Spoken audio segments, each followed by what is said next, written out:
Assalamualaikum warahmatullahi wabarakatuh. Halo sobat saya, kembali lagi di podcast saya. Alhamdulillah senang sekali kita bisa berkumpul lagi pada forum insyaallah bermanfaat ini, dan kita akan membahas sebuah tema yang lagi ramai dibicarakan di platform mulai dari TikTok, Instagram, dan Twitter. Dan tema yang akan kita bahas pada hari ini yaitu bayar pajak sama dengan zakat dan wakaf. Bagaimana pandangan ekonomi Islam? Pertanyaan ini bukan hanya soal teori, tapi juga menyentuh realitas sehari-hari kita. Dan ada pertanyaan dari masyarakat, saya kan sudah bayar pajak, masa saya harus bayar zakat lagi? Dan ada juga pertanyaan dari masyarakat lain, kalau pajak dipakai untuk pembangunan, bukannya sama saja dengan wakaf? Nah, biar nggak simpang siur, hari ini kita akan gali lebih dalam bagaimana sebenarnya ekonomi Islam memandang zakat, pajak, dan wakaf. Apakah bisa disamakan, saling melengkapi, atau justru sangat berbeda? Semoga di podcast ini membuka wawasan, menambah ilmu, dan memberi pencerahan dalam mempraktikkan ajaran Islam di tengah sistem modern saat ini. Dan saya Hilal selaku host pada pagi hari ini, dan tentunya hari ini saya tidak sendirian karena saya akan ditemani oleh narasumber istimewa kita, oleh Kak Muhammad Fikran. Halo Kak. Halo. Alhamdulillah. Nah, baik. Pertanyaannya yaitu Kak, banyak orang awam yang masih bingung sebenarnya pajak itu sama atau beda dengan zakat. Kalau dilihat dari kacamata ekonomi Islam, bagaimana perbedaan mendasarnya? Oke. Jadi terkait dengan fenomena yang terjadi saat ini ya. Kalau tidak salah, saya juga lihat di media sosial terkait dengan ungkapan dari mantan Menteri Keuangan, Ibu Sri Mulyani, mengatakan bahwasanya pajak itu sama dengan zakat atau wakaf. Dengan beliau mengatakan, dalam hartamu maka ada hak milik orang lain, baik itu dalam bentuk pajak maupun zakat atau wakaf. Nah, kalau kita mau bahas lebih rinci bagaimana pandangan ekonomi Islam terkait dengan pajak, zakat, dan wakaf, apakah memiliki kesamaan atau justru bertabrakan atau tidak sama seperti itu. Nah, terlebih dahulu kita harus membahas dulu cerminan ekonomi Islam itu bertumpu pada konsep keadilan. Adil namanya kalau di ekonomi Islam. Nah, salah satu bentuk konsep keadilan ini itu bisa kita lihat dari pendistribusian kekayaan. Salah satunya adalah dengan zakat dan wakaf. Nah, oke. Pertanyaannya, apakah pajak, zakat, dan wakaf itu sama? Nah, kalau kita lihat dari segi pengertian, pajak itu merupakan iuran yang wajib yang dikenakan di setiap warga negara di suatu negara berdasarkan undang-undang. Nah, khususnya kita di Indonesia kan diatur dalam Undang-Undang 1945. Nah, sedangkan pengertian secara sederhananya zakat itu adalah kewajiban yang diberikan kepada setiap muslim. Nah, setiap muslim dengan ketentuan ada nisab dan haul yang harus terpenuhi. Nah, kalau kita mau lihat dari segi pengertian saja itu sudah berbeda antara zakat dengan pajak.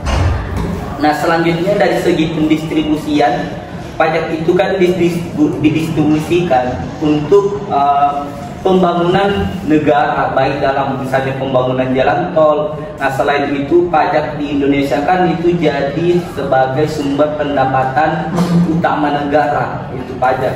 Nah, sedangkan zakat itu sendiri dia bertumpu pada golongan-golongan tertentu yang akan diberikan. Nah, hal ini sesuai dengan dalam Quran surah atau ayat 60 yang terkait dengan 8 asnaf yang berhak menerima zakat. Nah, kalau wakaf sendiri, kalau kita mau lihat dari segi fungsional, wakaf ini lebih bisa dikatakan dia itu fungsinya hampir sama dengan pajak, fungsinya hampir sama dengan wakaf. Tapi kalau wakaf ini dia itu khusus untuk masyarakat umum, atau kalau misalnya di ekonomi Islam disebut dengan maslahatul ummah, untuk kesejahteraan umat keseluruhan. Sedangkan zakat tadi itu khusus untuk 8 golongan. Seperti itu sih. Oke, baik Kak. Dan selanjutnya pertanyaan kedua itu, kalau tadi kita berbicara perbedaan, mungkin boleh dijelaskan juga apa tujuan utama pajak menurut negara dan apa tujuan zakat dalam Islam? Oke. Apa sih tujuan dari pajak dan apa tujuan dari zakat dalam ekonomi Islam? Nah, tujuan dari pajak itu kan untuk melakukan pembangunan, baik itu dalam segi pendidikan, kesehatan, pembangunan di pedesaan-pedesaan, akses jalan, transportasi dan sebagainya.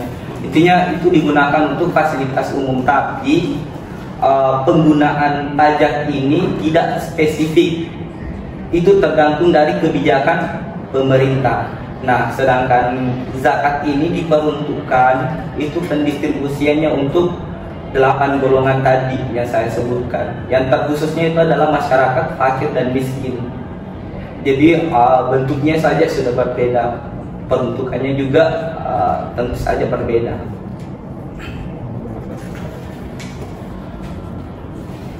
Selanjutnya Kak, sekarang muncul argumen bahwasanya pajak itu kewajiban negara, zakat itu kewajiban agama. Menurut pandangan Islam, bagaimana posisi keduanya? Oke, argumen terkait dengan pajak itu adalah kewajiban suatu warga negara dan zakat itu adalah kewajiban bagi seorang muslim. Nah, memang benar bahwasanya pajak itu kewajiban bagi seluruh warga negara, sedangkan zakat itu hanya diperuntukkan untuk golongan-golongan orang-orang muslim dengan ketentuan haul dan nisabnya. Jadi tidak semua masyarakat muslim itu harus membayar zakat. Dalam hal ini itu zakat mal, berbeda dengan zakat fitrah. Itu kan sudah masuknya dalam konsep ibadah, dalam bentuk kewajiban seorang muslim di rukun Islam. Baik, selanjutnya kalau kita tarik ke zaman Nabi dan Khulafaur Rasyidin, bagaimana pengelolaan zakat pada masa itu? Oke. Terkait dengan pengelolaan zakat di masa Rasulullah SAW dan para sahabat dan pemimpin-pemimpin Islam. Nah, terkait dengan pengelolaan zakat ini sebenarnya menjadi hal yang sangat menarik di dunia Islam. Nah, ketika di masa Rasulullah SAW, masa para Khulafaur Rasyidin dan para pemimpin-pemimpin Islam setelah itu, mereka banyak menerapkan terkait dengan pemberdayaan zakat ini, baik itu dalam bentuk yang produktif maupun dalam bentuk yang sifatnya konsumtif. Misalnya kita bisa lihat di sejarah Islam terkait dengan di kepemimpinan Umar bin Abdul Aziz, dengan konsep yang diberikan dia saat itu berhasil membawa Islam di masa kejayaannya. Sampai masa itu tidak ada orang miskin di wilayah Islam. Saking bagusnya pengelolaan zakat pada saat itu. Nah, ini bisa menjadi contoh untuk pengelolaan zakat sama sekarang. Seperti itu sih kalau misalnya kita mau lihat tarik kesimpulan ke masa Rasulullah SAW. Pertanyaan selanjutnya, Ibu Sri Mulyani sempat menyebut bahwa bayar pajak sama dengan zakat atau wakaf. Menurut kakak, apakah penyamaan ini bisa dibenarkan secara fikih atau lebih ke retorika saja? Oke. Kalau kita mau bahas fikih, tentu saja sudah berbeda dari yang saya jelaskan dari secara definisi, tujuan dan orang-orang yang berhak menerima, itu kan sudah berbeda. Tapi pertanyaan yang lebih lanjutnya, apakah pajak ini bisa disamakan dengan disandingkan dengan zakat dan wakaf? Tentunya dalam konteks pembangunan Indonesia itu bisa. Oke, sebelum lebih lanjut saya ingin bahas dulu terkait dengan pajak. Nah, pajak di Indonesia ini kan ada regulasinya tertentu, ada pajak penghasilan, pajak bumi dan bangunan, pajak kendaraan kan. Nah, kalau kita mau tarik di masa Rasulullah Sallallahu Alaihi Wasallam, pernah dengar kata kharaj tidak? Kharaj. Nah, dalam ekonomi Islam itu ada namanya kharaj. Nah, kalau kita mau simpulkan sekarang, kharaj itu sama dengan pajak. Nah, bedanya kharaj itu diperuntukkan untuk pajak atau pungutan ke orang-orang non-muslim yang berada di wilayah Islam saat itu. Jadi mereka diberikan tanah untuk dikelola. Nah, dari hasil kelolanya itu mereka harus membayarkan beberapa pajak atau sumbangan kepada negara. Nah, itu kalau bisa kita mau lihat lebih dekatnya tentang konsep pajak, itu bisa dilihat di konsep al-kharaj.